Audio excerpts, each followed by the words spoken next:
He didn't scream when he fell. The forest took his voice, the ice took his breath, and the night took his name. But when dawn broke, he was still there, unmoving, unconscious, surrounded by wolves, not attacking, not retreating, just watching, protecting. And in that frozen silence, something ancient stirred. Because sometimes it's not the human who saves the wild, but the wild that chooses to save the human. Before we begin, tell us where you are watching from, and if this story touches your heart, please subscribe for more. Allegheny National Forest, Pennsylvania, mid-October. The mist rolled in early, thick and breathless, curling through the trees like it had secrets to keep. The morning air hung damp and cold, leaves still clinging to gold, and rust rustled gently, as if whispering to one another that something had shifted. Ranger Wyatt Ellison had never believed in ghost stories, at least not the kind that came with teeth. He was a man of quiet routines, shaped more by grief than superstition. At 38, he wore the forest like a second skin, his uniform, faded boots, well-worn face, lined with years of solitude and silent service. He had been a veterinary surgeon once, years ago, but after his sister died in a car crash, he couldn't explain or forget he left the city behind. The woods had no noise, no questions, no hospitals. That morning his task was simple: check a set of trail cameras along the western ridge and return before sunset. He didn't bring extra gear, just the basics: flashlight, thermos, utility knife, and a radio that crackled faintly every few miles. He didn't expect trouble. He never did. By 11 a.m., Wyatt had already checked the first 3 cameras. Each showed the usual: a raccoon skittering across a log, a black bear scratching its back on a pine trunk deer in mid-leap. No wolves. Not that he expected to see them either. The locals, especially those tucked into the edges of the forest in old cabins and crooked towns like Kane and Tidiote, liked to whisper about the silver pack. A group of wolves that didn't act like wolves. They claimed these animals didn't flee, at the sight of humans didn't snarl or run. They just stood there, watching, silent. No aggression, no fear. Wyatt had heard it all at Rusty's diner more times than he could count. He always nodded politely, but never gave it much thought. The region's wolf population had been considered wiped out decades ago, and even if some had wandered back across the border from Canada, they'd avoid humans as any wild creature should. At least that's what he told himself. By early afternoon, the fog had thickened into something unnatural. Wyatt slowed his pace. The trail narrowed here, winding along a ridge with steep drop-offs concealed beneath carpets of wet leaves. Pines loomed over him like cathedral walls. He stopped to sip from his thermos, letting the silence wrap around him. No birds. No wind. Just the sound of his breath. Then it happened. His boot met a thin layer of black ice. He barely had time to curse before the world tilted. His body pitched forward, skidding across slick rock. Branches whipped across his arms, his face. The radio flew from his belt. A final sharp crack of bone against stone, and then nothing. Darkness didn't fall like a curtain. It pressed down, slow and heavy. Wyatt's last sensation before losing consciousness wasn't pain. It was cold. A sudden, deep cold that threaded into his ribs and clutched his heart. The forest swallowed him. Hours passed. The fog didn't lift. It thickened. The temperature dropped. No one knew he had fallen. No signal had gone out. No backup had been scheduled. Wyatt Ellison lay broken, and still his breath a pale vapor across the pine needles. And then they came. First it was a shadow, then another. Shapes moved between the trees, not loud, not hurried. A set of yellow eyes blinked in the gloom. Then 3 more. Then 5. A wolf stepped into the open. Large, lean with fur the color of iron ore and snow. It didn't sniff or snarl. It simply looked at him. Another joined. Then 2 more. They formed a loose half-circle around his body. They did not speak. They did not howl. They waited. The lead wolf, the one with a pale scar running from his left eye down to the base of his muzzle, sat. Its breath pulsed into the air, measured, deliberate. It tilted its head once, as if trying to understand the figure before it. Its ears flicked, not in fear, but attention. The rest of the pack followed suit. One by one, they lowered themselves to the ground, flanking the fallen ranger. It was not the behavior of predators. It was something else entirely.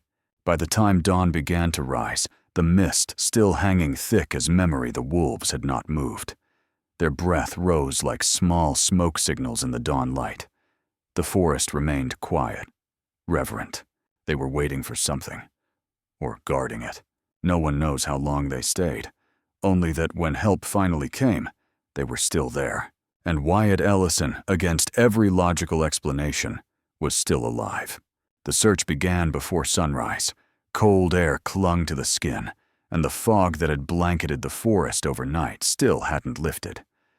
Ranger Sage Donovan pulled her truck into the gravel clearing near Trailhead 12 Boots, hitting frozen ground with a dull thud. She didn't say much to the other rangers as they assembled, just nodded, adjusted her coat, and started walking toward the last known coordinates of Wyatt Ellison's signal. Sage 32 was known for her quiet competence. She had grown up in Erie, Pennsylvania, near the lake, and spent most of her youth among battered docks and ice-flecked mornings. Practical, composed, and fiercely loyal, she didn't talk unless it mattered. Her hazel eyes constantly scanned for detail, and her instincts were sharp, even when her heart tried to soften them. Wyatt was her mentor.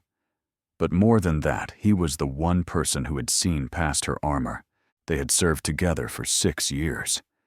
She admired his silence, the way he moved through the forest like a part of it. But as they walked now through the dense tangle of Allegheny's lower slope, she couldn't help but feel something was off. More than just a missing ranger. More than just a bad fall. There was a stillness ahead, a kind that didn't belong. The first sign was the radio, cracked, half buried in frost. The second was a deep indentation in the underbrush, as if something heavy had rolled or fallen, then lain still. Sage crouched low and brushed away the pine needles. Blood. Not much, just enough to say he'd been alive when he landed. But it was the third sign that made her stop cold. Footprints. Not human. Not bear. Too long in the paw, too deep in the claw. And not one set several. Moving in a loose arc. She raised her hand, signaling the others to freeze. Then she saw him. Wyatt lay sprawled near a curved rock ledge jacket torn at the shoulder, face ghost pale. His chest moved just barely, but he was alive. What stopped Sage wasn't just the sight of him. It was what stood around him. 6 wolves. They weren't snarling. They weren't moving. They simply stood spaced in a wide semicircle around his body, like sentinels, like statues. The one closest to Wyatt was larger than the rest. Its fur was a silver-black mix, the color of ash left too long in the hearth. A long scar trailed down from the corner of its left eye. It sat beside him, still as stone, its breath steady in the morning air.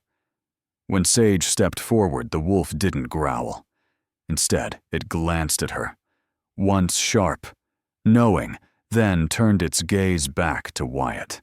None of them moved, and for the first time in her life, Sage Donovan hesitated, not out of fear, but reverence. Behind her, rookie Ranger Ellis Hawthorne spoke. "Are they guarding him?" Ellis, 25, was new to the team, barely 6 months out of Ranger school.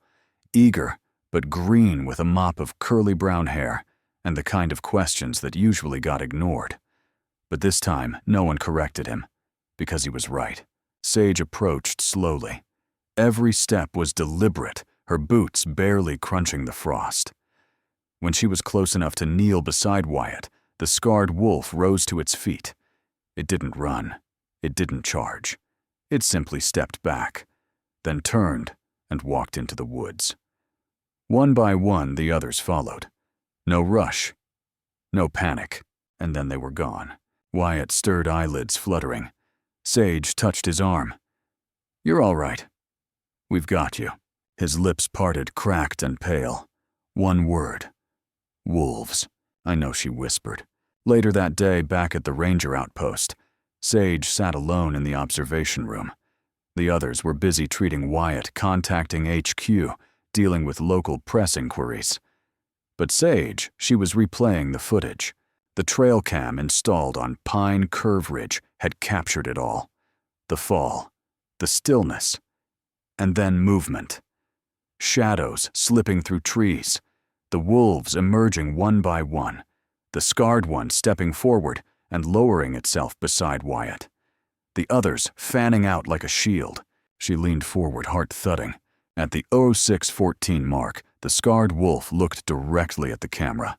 Not startled, not cautious, just aware, as if it had noticed the eye watching from the tree. And then it lay down close enough that its fur brushed Wyatt's jacket. She hit pause. There were things you could explain, things that made sense in reports in biology textbooks and wildlife manuals. This wasn't one of them. Later, she found herself staring at a grainy printout of the wolf's face, the scar, the eyes. She had seen that expression once before on her brother's face when he sat beside their father's hospital bed. A kind of silent loyalty, a refusal to leave. No matter what. Ellis walked into the room holding 2 mugs of coffee, still trying to figure it out. Sage didn't look away from the screen. They didn't act like predators. No, Ellis said softly.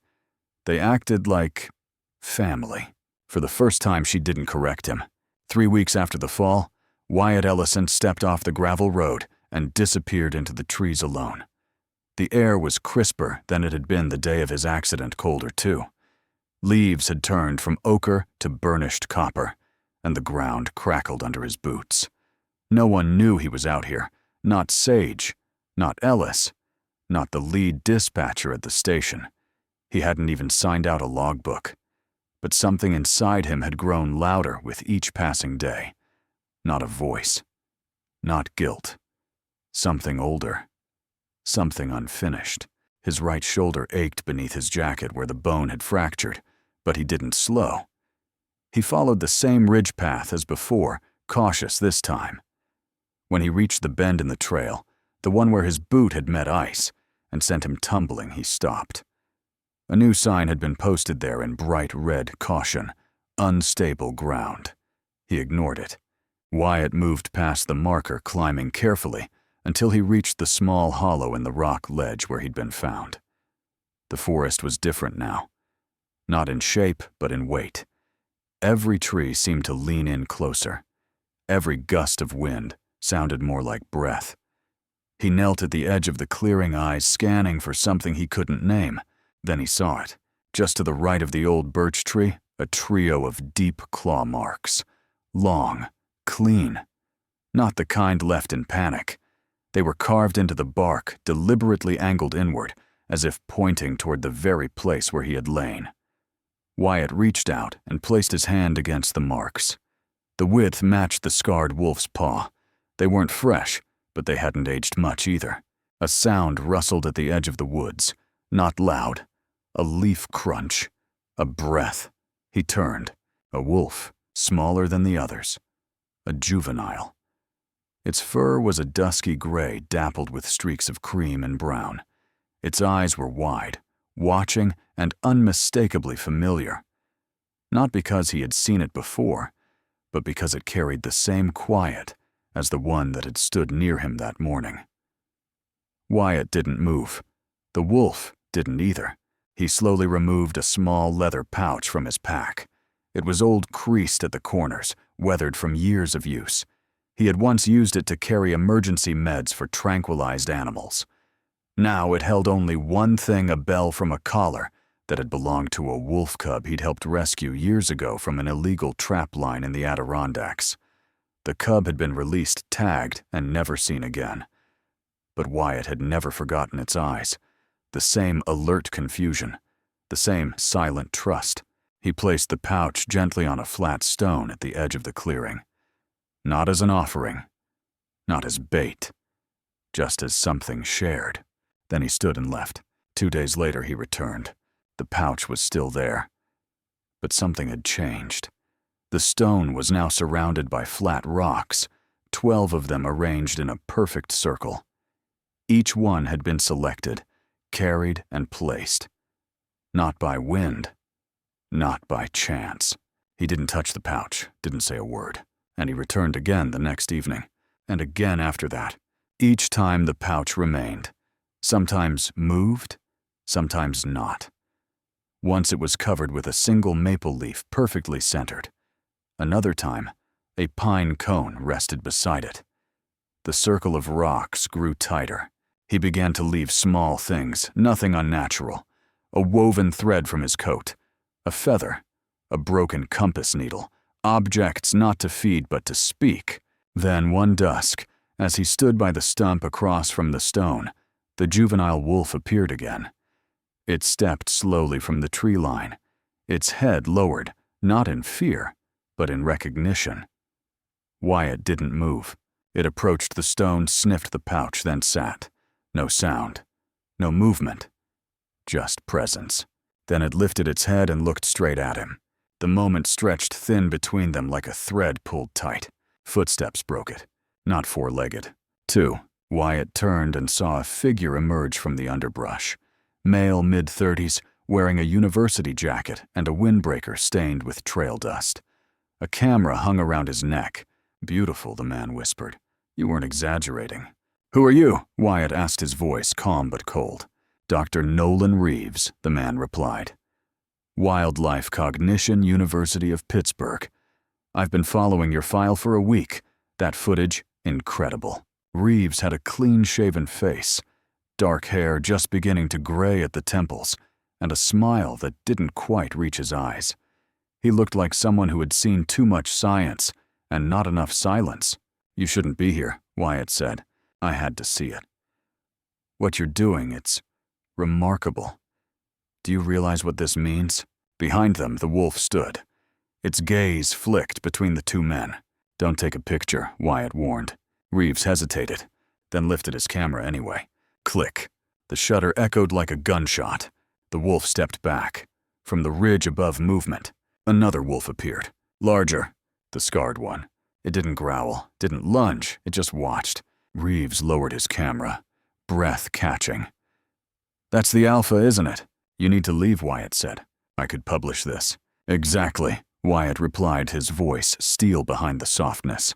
Reeves swallowed, then stepped back. He didn't argue again. That night they sat by Wyatt's fire. Reeves stared into the flames, the memory card from his camera in his hand. Do you really think they remember you? He asked. Wyatt didn't answer right away. Then he said, I think they never forgot. Reeves nodded. Then slowly he dropped the card into the fire. Neither man said another word. The storm had been building for days. By late afternoon, clouds rolled in low and dark across the Allegheny ridgelines, their bellies heavy with unshed rain. Wind clawed at the treetops, and the forest grew restless. Wyatt Ellison stood on the cabin porch, shoulders stiff, his gaze fixed on the distant canopy where the sky dipped behind the hills. He knew the signs. The rain wouldn't fall, it would crash. He'd seen it before. Flash floods toppled branches, forest trails carved into new rivers in hours. Inside the outpost, the generator buzzed quietly. Sage had left that morning on a fuel run, and the ranger station was empty, save for Wyatt and the silent company of the woods outside. He hadn't planned on going anywhere, but some instincts run deeper than plans. At 5:27 p.m., a sharp crack split the air, the kind of sound a trained ear can tell isn't thunder. Wyatt grabbed his boots jacket and a coil of rescue rope without hesitation. He didn't bring a radio. He didn't need to. The crossing near Miners Hollow was the lowest point in the watershed, where the old creek bed twisted and narrowed between stone walls. He knew how fast it could swell, how brutal it could turn. By the time he reached the overlook, the rain was slashing sideways, and the air stung with sleet. Below the creek had become a violent current, white and churning, and in that chaos movement, a shape spinning in the water, small, gray, caught against a log where the current slammed into a natural bend. It was her, the young wolf, not swimming, not fighting, just barely holding on. One paw gripped a root, her body half submerged and shuddering from exhaustion. She had grown since that first encounter, legs longer, muzzle sharper. But Wyatt knew it was her. He didn't think. He ran, sliding down the bank, boots churning in mud, the rope slapping against his side. The river roared louder now, deafening, trying to drown the moment in white noise. He anchored the rope around a tree trunk, looped the other end around his torso, and stepped into the current. It hit like a punch, icy, brutal, and without mercy. He staggered forward, arms wide for balance, chest burning with every breath. The wolf barely reacted. When he reached her, only blinked once as he slipped an arm under her torso. She didn't thrash, didn't bite. Her eyes just locked with his, and for a second, they weren't predator and prey. They were two beings caught in the same current. Wyatt pulled. It took every ounce of muscle he had, inch by inch, rope, tightening legs, shaking breath ragged. The log shifted, groaned, then released her. The two of them stumbled together onto the rocky bank. Wyatt collapsed first, coughing hard. The wolf fell beside him, limp but breathing. Then came the stillness, and a presence. He looked up. At the ridge above, silhouetted against the storm, stood the mother wolf. She was larger than he remembered, her fur soaked darker, clinging to her lean frame. A long scar cut across her side, old and pale. She didn't move, didn't make a sound, just stood there watching. Wyatt didn't call out. He just nodded once. That night, the rain didn't let up. But inside the ranger station, the hearth glowed warm. Wyatt sat near the door, wrapped in a towel, a second blanket draped over the young wolf, who lay just outside the threshold under the porch awning. She didn't sleep curled like a normal animal. She lay stretched, side rising and falling, head occasionally turning toward the door to listen. She stayed the entire night. By morning, the rain had stopped. The forest looked raw, stripped clean by the downpour. The creek had receded, leaving behind slick rocks and torn branches. Wyatt opened the door. The wolf stood slowly. She looked at him, not for food, not for orders, just a long, quiet glance. Then she turned and walked toward the tree line. No fear, no urgency, just the return to wildness. But halfway there, she paused and looked back. It wasn't a goodbye. It was something more like agreement. Later that week, Sage returned. She parked her Jeep under the spruce trees and unloaded fuel canisters. Her brow furrowed as she took in the scorched firewood, the still damp porch, the scratches on Wyatt's hands. "You went out," she said. "In that storm." Wyatt nodded. "You found something, didn't you?" He didn't answer directly. He only walked over to the flat stone where the pouch had once rested. A pine cone had been placed there, now split open seeds, scattered like tiny offerings. "You left the door open," Sage murmured. Wyatt looked over his shoulder. "I had to." The decision wasn't sudden. It had been curling like smoke in Wyatt Ellison's chest since the flood. The firewood he used burned faster. Now the mornings felt quieter, and the duties that once filled his life no longer asked to be done. Something had shifted. It wasn't sadness. It wasn't relief. It was acceptance. He sat alone in the ranger station's back office, the same space where he once charted elk migrations, filed wolf sightings, and marked tree fall damage on laminated maps. The air smelled faintly of pine cleaner and old paper. Wyatt's resignation letter was short. 2 sentences. Typed. No frills. At the desk beside him sat Marla Ingersoll, the district superintendent for the Allegheny outpost. She was 52, sharp-eyed and steady-handed, with gray blonde hair pulled into a ponytail, and a voice that rarely rose above a calm hum. Marla had been in the field for 30 years, and trusted Wyatt more than any ranger she'd ever worked with, which made this harder. "You're sure?" she asked, scanning the paper. "Yes," he replied. "It's time." Marla studied his face. "This doesn't read like burnout." "It's not." She folded the paper, nodded once, then placed it into a drawer. No further questions. That was her style. Let the forest tell its story in its own time. Wyatt packed light. Just a journal, the old leather pouch, and a folded photograph of a younger version of himself and his sister, laughing by a riverside before the world had teeth. He didn't say goodbye to the others. No ceremony. No last patrol. Before leaving, though, he made one final stop. He hiked out before sunrise. The sky was still ink blue, the air crisp and brittle. The trail to the clearing had become familiar. He no longer needed to think about where his feet went. Trees leaned over the path, like they knew he was coming for the last time. At the edge of the clearing, the stone still sat where he'd left it. The leather pouch rested atop it untouched. Around it, the circle of stones had expanded 12 now, forming a perfect ring. But something had changed. At the center of the circle sat a pine cone, cracked open seeds, scattered like tiny stars. And next to it, something that did not belong to the forest.